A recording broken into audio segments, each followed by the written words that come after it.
Hello everyone, स्वागत है आपका हमारे प्यारे से चैनल बहन्स पढ़ाई में। आज हम करेंगे अपना chapter sectors of Indian economy.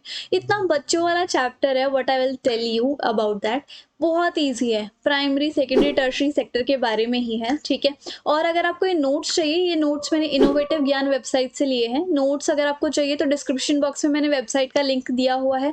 You can check their website and the notes. साथ ही साथ अगर आपको कोई भी डाउट है, आप इंस्टाग्राम पे मुझे फॉलो करके डीएम कर सकते हो।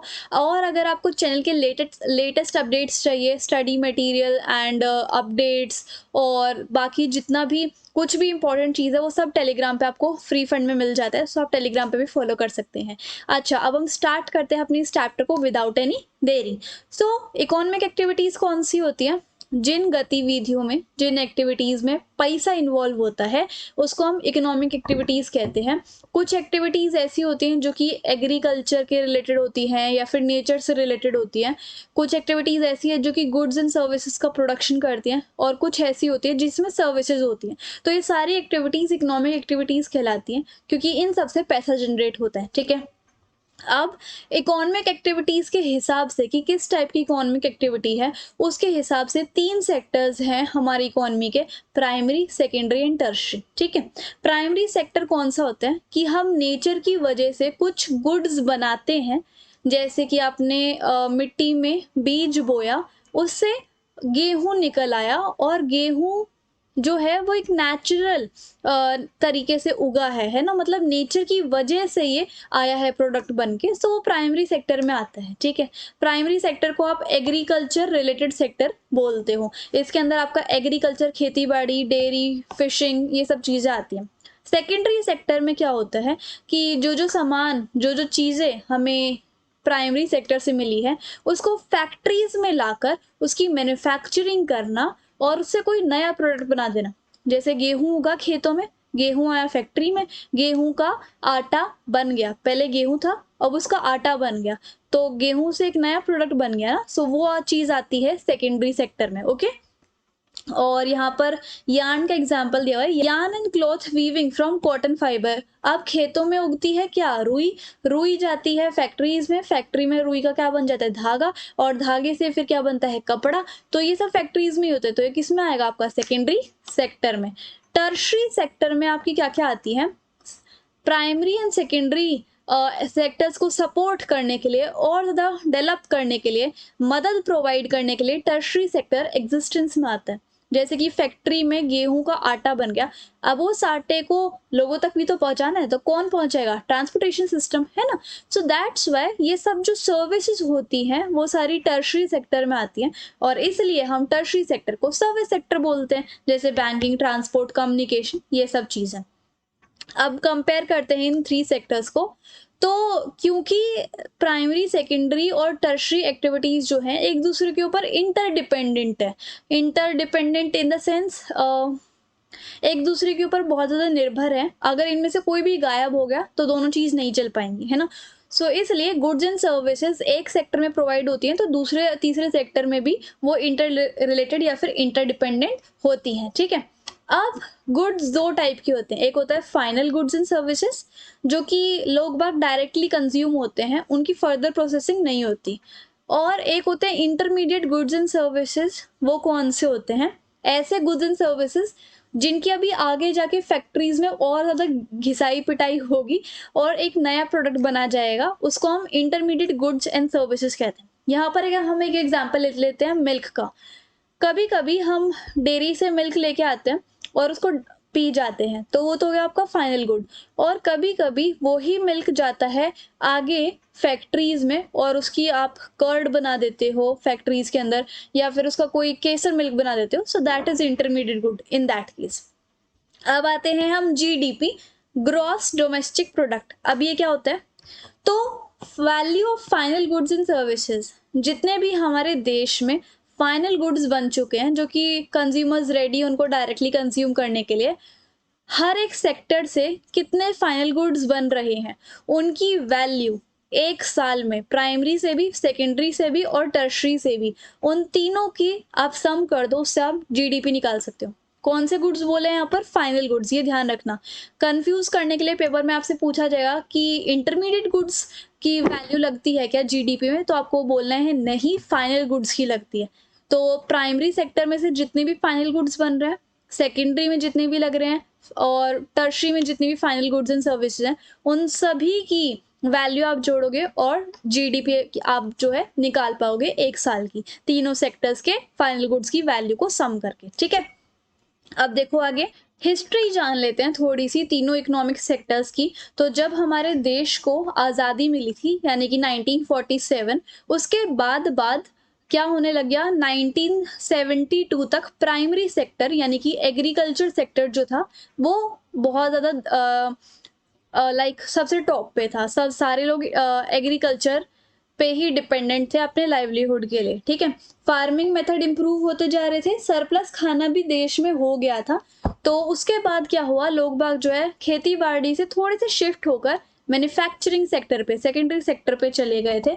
फिर सेकेंडरी सेक्टर भी डोमिनेंट होता गया, पॉपुलैरिटी उसकी होती गई। अब क्योंकि प्राइमरी एंड सेकेंडरी सेक्टर अच्छे चल रहे थे, तो उन दोनों को भी सर्विसेज प्रोवाइड करने के लिए काफ़ी सारी चीज़ें आ गई, जैसे कि आपका information and technology, trade, transport. तो धीरे धीरे टर्शरी सेक्टर भी आया और 2012, 11 और 12 का अगर हम देखें तो टर्शरी सेक्टर जो है वो काफ़ी अप्रॉक्सीमेटली 60% जीडीपी, इंडियन जीडीपी में कंट्रीब्यूट टर्शरी सेक्टर ही करता है। यानी कि अभी हमने देखा कि प्राइमरी सेक्टर जो है वो 1972 तक बहुत ज़्यादा डोमिनेंट था, बहुत सारे लोग यहाँ पर काम करते थे, ऑलमोस्ट सारे ही। लेकिन अब 2011 एंड 12 में अगर हमने मेजर किया तो टर्शरी सेक्टर का जो शेयर है वो व्हाट वी कॉल दैट, वो ज़्यादा कब्जा जमाने लग गया। ठीक है, अब यहाँ पर हम देखेंगे अगर हम इंडियन जीडीपी को कंपेयर करते हैं 1973 और 74 से लेकर 2013 और 14 की, तो हम देखेंगे कि प्राइमरी सेक्टर जो बहुत ही ज़्यादा डोमिनेंस में था, बहुत ही ज़्यादा टॉप पे था, अब वो नीचे आ गया है, उसकी जगह टर्शरी सेक्टर सबसे ज़्यादा टॉप पे आ गया है। ठीक है, तो ये सब था टर्शरी सेक्टर के बारे में। तो इसलिए टर्शरी सेक्टर को लार्जेस्ट प्रोड्यूसिंग सेक्टर माना जाता है इंडिया में। अब क्यों माना जाता है, क्योंकि ये हम इंसानों को बेसिक सर्विसेज प्रोवाइड करता है, जैसे कि हॉस्पिटल, पोस्ट ऑफिस और टेलीग्राफ, और भी बहुत सारी चीज़ें like call centres and all. और देखो development of agriculture and industry, agriculture यानी कि आपका प्राइमरी सेक्टर, इंडस्ट्री यानी कि सेकेंडरी सेक्टर, इन दोनों की डेवलपमेंट के लिए ट्रांसपोर्ट, ट्रेड जैसी एक्टिविटीज़ जो कि टर्शरी सेक्टर में आती हैं वो बहुत इंपॉर्टेंट होती हैं। अब जैसे ही इनकम लेवल बढ़ता है लोगों का हर साल दर साल, तो वैसे ही सर्विसेज की डिमांड बहुत ज़्यादा बढ़ जाती है लोगों के द्वारा। New services based on information and communication have become essential. जो नई नई सर्विसेज है कम्युनिकेशन एंड इंफॉर्मेशन के जो बेसिस पर, वो बहुत ही ज़्यादा एसेंशियल हो चुकी हैं। It provides employment to people in large number, और टर्शरी सेक्टर जो है वो बहुत ज़्यादा एम्प्लॉयमेंट अपॉर्चुनिटीज़, मतलब नौकरियां बहुत ज़्यादा प्रोवाइड करता है। Where are most people employed, किस सेक्टर में सबसे ज़्यादा लोग बाग एम्प्लॉयड हैं, ज़्यादा जॉब कहाँ पर मिली हुई है। सो यहाँ पर वही चीज़ बताई हुई है कि पहले प्राइमरी सेक्टर में 74% था इस साल में 1972 एंड 73 में, और 2011 और 12 में 49% रह गया। आज का अगर हम शेयर देखिए तो टर्शरी सेक्टर बढ़ चुका है, प्राइमरी सेक्टर घट चुका है। तो इसलिए क्योंकि टर्शरी सेक्टर बढ़ चुका है तो लार्जेस्ट नंबर ऑफ पीपल कहाँ पर एम्प्लॉयड होंगे, आप बोलोगे टर्शरी में, बट अभी ऐसा नहीं है। तो अभी भी हाफ से ज़्यादा पॉपुलेशन जो है वो प्राइमरी सेक्टर में ही एंगेज्ड है। ठीक है, इट सिंपली शोज कि डिसगाइज्ड अनएम्प्लॉयमेंट है प्राइमरी सेक्टर में। अब आप बोलोगे कि ये डिसगाइज्ड अनएम्प्लॉयमेंट कैसी होती है। अनएम्प्लॉयमेंट का मतलब हमें पता है बेरोजगारी, दो टाइप की बेरोजगारी होती है, एक अंडर एम्प्लॉयमेंट या फिर डिसगाइज्ड एम्प्लॉयमेंट, और एक होती है सीजनल अनएम्प्लॉयमेंट। पहले हम देख लेते हैं कि अंडर एम्प्लॉयमेंट या फिर डिसगाइज्ड एम्प्लॉयमेंट कैसी होती है। एक ऐसी सिचुएशन जहाँ पर लोगों की ज़रूरत इतनी है लेकिन काम इतने कर रहे हैं। मतलब जिस जगह पर 5 इंसानों की ज़रूरत है, वहाँ पर 15 काम कर रहे हैं, फिर वहाँ पर 10 इंसान काम कर रहे हैं, तो उस चीज़ को हम क्या कहते हैं? अंडर एम्प्लॉयमेंट या फिर डिसगाइज्ड एम्प्लॉयमेंट।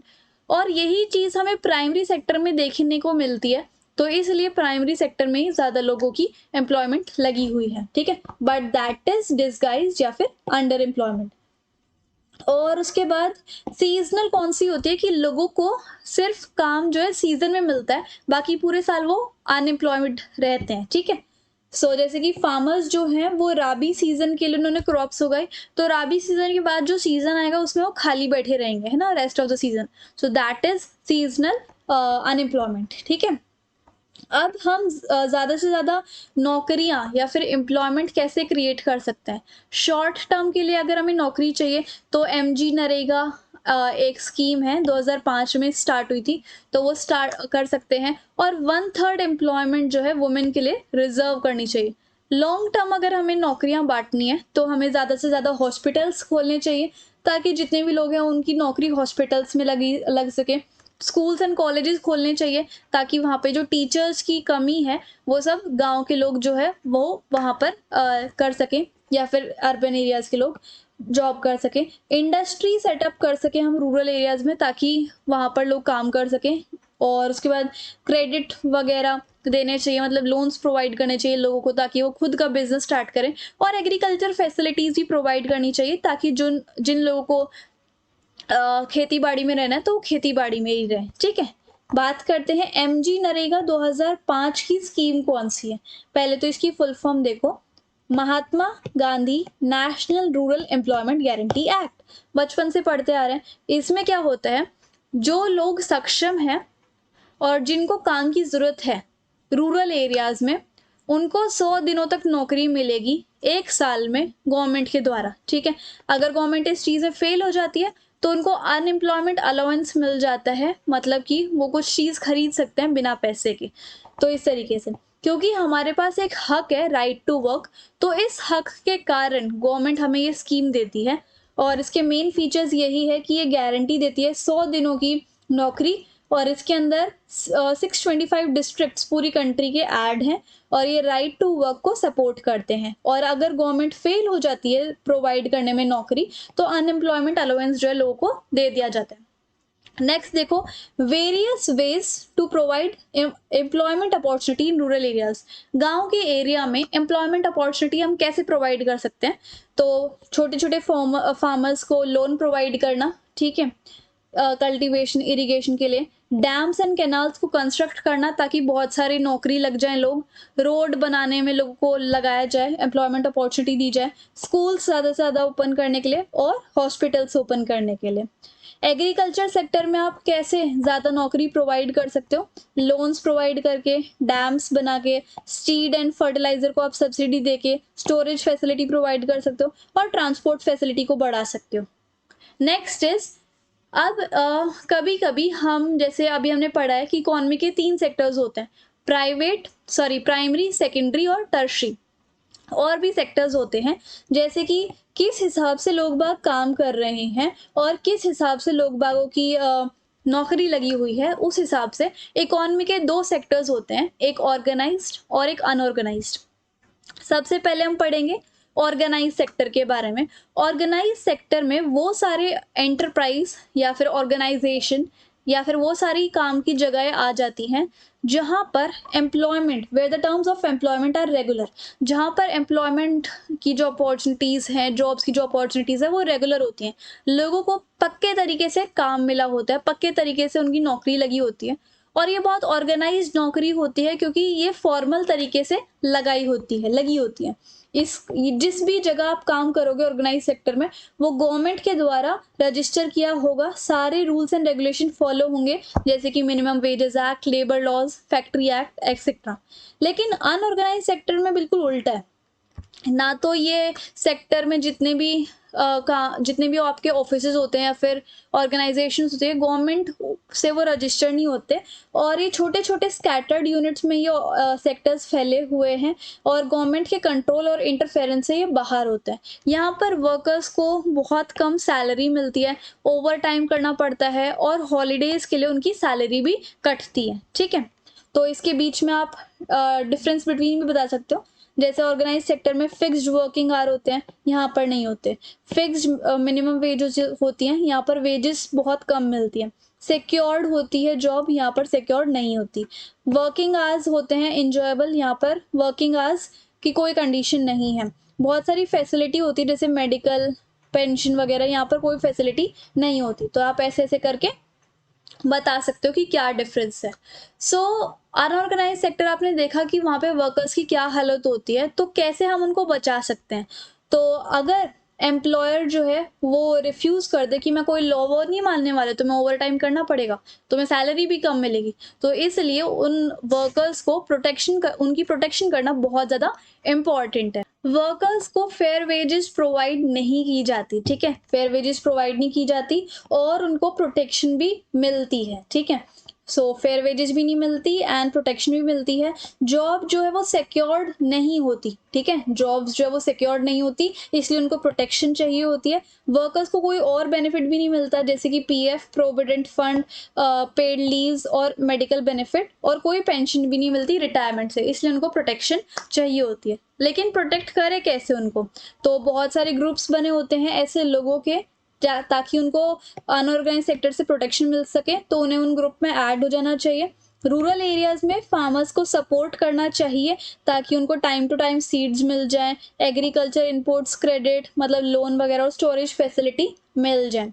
अर्बन एरियाज में स्मॉल स्केल इंडस्ट्रीज को प्रोटेक्ट किया जाता है with the help of government support, ताकि वो गवर्नमेंट उनको रॉ मटेरियल्स, मार्केटिंग वगैरह की सुविधाएं दे, और प्रोटेक्शन और सपोर्ट किया जाता है फार्मर्स को और वर्कर्स को, क्योंकि ये हमारी इकोनॉमी के लिए और सोशल डेवलपमेंट के लिए बहुत ज़्यादा ज़रूरी है। अब ऐसे ही ओनरशिप के आधार पे भी दो सेक्टर्स होते हैं, एक प्राइवेट सेक्टर और एक पब्लिक सेक्टर। ठीक है, पब्लिक सेक्टर वो सेक्टर होता है जो कि गवर्नमेंट ओन करती है, ठीक है, जैसे कि इंडियन रेलवेज। और प्राइवेट सेक्टर वो होते हैं कि किसी भी चीज़ को कोई प्राइवेट इंडिविजुअल या फिर प्राइवेट कंपनीज उनको what we call that own करती है, जैसे कि इन्फोसिस और टीसीएस। अब इसके बीच में डिफरेंस देख लो। मेन एम क्या है पब्लिक सेक्टर का, कि लोगों की भलाई करना, प्राइवेट का है कि प्रॉफिट कमाना। पब्लिक को कौन कंट्रोल करता है, गवर्नमेंट, और प्राइवेट को कोई एक इंडिविजुअल या फिर ग्रुप ऑफ इंडिविजुअल। बहुत सारी फैसिलिटीज गवर्नमेंट प्रोवाइड करती है, और यहाँ पर इंडिविजुअल या फिर group of individuals facilities provide करते हैं। एम्प्लॉयमेंट सिक्योर होती है, यहाँ पर प्राइवेट में एम्प्लॉयमेंट या फिर जॉब जो है सिक्योर्ड नहीं होती। फिक्स्ड वेजेस इंपॉर्टेंट फैसिलिटी मिलती है, जैसे कि मेडिकल क्लेम और भी बहुत सारी। यहाँ पर कोई फिक्स्ड वेजेस नहीं है, बढ़ती घटती रहती है, और इम्पॉर्टेंट फैसिलिटीज़ बहुत रेयरली मिलती हैं। और जो ये सेक्टर्स हैं इसके अंदर बहुत सारी बेसिक फैसिलिटीज़ भी होती हैं, जैसे कि एजुकेशन पे फोकस किया जाता है, health, food security of people, जैसे कि BSNL, post office and so on. और यहाँ पर सेक्टर्स जो हैं वो कंज्यूमर गुड्स लोगों को प्रोवाइड करते हैं, जैसे कि टिस्को, रिलायंस एंड बहुत सारी कंपनीज लोगों को प्रोडक्ट्स बना बना के देती रहती हैं। और लास्ट टॉपिक ये है कि फार्मिंग सेक्टर द्वारा कौन कौन सी मेन प्रॉब्लम्स को फेस किया जाता है। वो है unirrigated lands, fluctuation in income, डेब्ट burden, no job in off season, and उन्हें कंपेल किया जाता है कि वो अपने ग्रेन्स जो हैं लोकल ट्रेडर्स को बेचे हार्वेस्टिंग के बाद। तो ये सब कुछ ऐसी प्रॉब्लम्स है जो कि फार्मर्स या फिर फार्मिंग सेक्टर फेस करते हैं। तो इसी के साथ साथ बहुत छोटा सा चैप्टर ही था, इसी के साथ साथ हमारे चैप्टर भी फिनिश होता है फाइनली। एंड अगर आपको मेरा पढ़ाने का तरीका अच्छा लगा हो, so if you like the video and the explanation, then please like, share, comment and subscribe the channel. Thank you so much.